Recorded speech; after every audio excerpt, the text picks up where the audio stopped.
আসসালামু আলাইকুম বন্ধুরা, তুমি কি জানো স্বামী স্ত্রীর ভালোবাসাও এক ধরনের ইবাদত? আসো জানি নবী করিম সাল্লাল্লাহু আলাইহি ওয়াসাল্লামের দেখানো রোমাঞ্চকর 5টি সুন্নাহ। 1.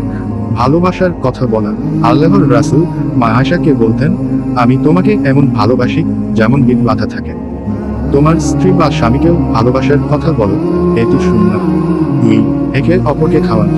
যখন স্বামী স্ত্রীর মুখে খাবার দেয়, সেটি আল্লাহর কাছে সাদাকা হিসেবে গণ্য হয়। 3.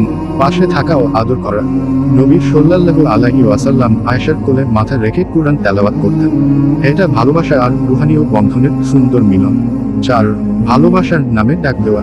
নবী সাল্লাল্লাহু আলাইহি ওয়াসাল্লাম তার স্ত্রীকে হুমায়রা বলে ডাকতেন, অর্থাৎ লালচে গালের সুন্দরী। তুমিও তোমার প্রিয়জনকে ভালোবাসার নামে ডাকো। 5. একসাথে নামাজ পড়া। যে দম্পতি একসাথে নামাজ পড়ে, আল্লাহ তাদের রহমতের ছায়ায় রাখেন। ভালোবাসাকে সুন্নাহর পথে রাখো, তাহলেই ঘরে আসবে রহমত, সুখ আর বরকত। ভিডিওটি ভালো লাগলে লাইক, কমেন্ট ও সাবস্ক্রাইবও করতে ভুলবেন না।